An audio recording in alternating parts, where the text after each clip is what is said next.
అధిక వర్షాలు, మబ్బులతో కూడిన వాతావరణ పరిస్థితుల నేపథ్యంలో తామర పురుగు 2 తెలుగు రాష్ట్రాల్లోనూ విజృంభిస్తోంది.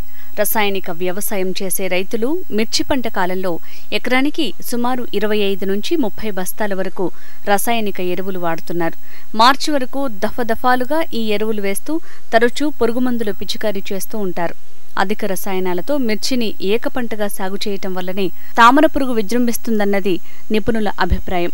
విపరీతమైన రసాయనాలు గుప్పించి ఏటా మిరప సాగు చేసే భూముల్లో సేంద్రియ కర్బనం 0.3 నుంచి 0.4 మేరకు మాత్రమే మిగిలి ఉంటోంది. మొక్కలు రసాయనిక ఎరువుల వల్ల ఏపుగా పెరిగిన రోగనిరోధక శక్తి సన్నగిల్లిపోతోంది. అందువల్లే మిరప పంటకు ఇప్పుడు తామర పురుగులు ఆశిస్తున్నాయని చెప్తున్నారు. తామర పురుగులు ఆశించిన తోటల్లో పూత రాలుతోంది. ఆకుల పై ముడత వల్ల కొత్త పూత రావటం లేదు. అనేక రకాల రసాయనానికి పురుగు మందులు కలిపి పిచికారీ చేయటం వల్ల సమస్య మరింత జటిలమవుతోంది.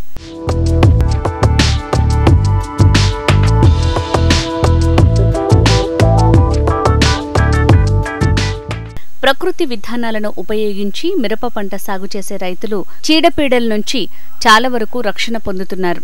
అంతర పంటలు వేయటం, జిగురు పూసిన పసుపు, నీలిరంగు అట్టలు పెద్ద ఎత్తున ఏర్పాటు చేయటం, ఘన జీవామృతంతో పాటు కషాయాలు, ద్రావణాలు వాడటం ద్వారా చీడపీడల్ని ఎదుర్కొనే శక్తి పంటలకు చేకూరుతుంది.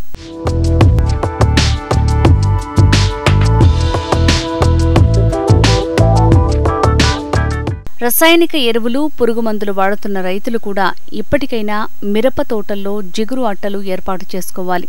నీలిరంగు అట్టలు ఎకరానికి 5 నుంచి 10 పెట్టుకుంటే పురుగు తీవ్రత తెలుసుకునే అవకాశం ఉంది.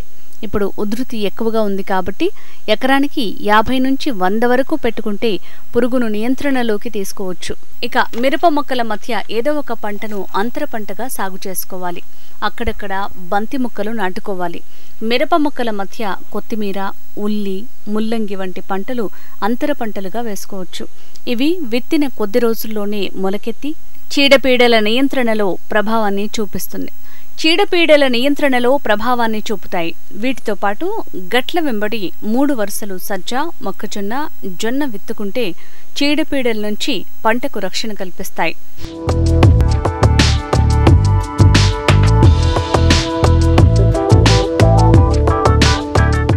మిరప పంటపై తామర పురుగులను అరికట్టడానికి వేప నూనె లేదా వేప గింజల కషాయం, అగ్ని అస్త్రం, నల్లేరు కషాయాలను ఒకదాని తర్వాత మరొకటి 4 రోజుల వ్యవధిలో 4 పిచికారీ చేస్తే పంటను రక్షించుకోవచ్చు.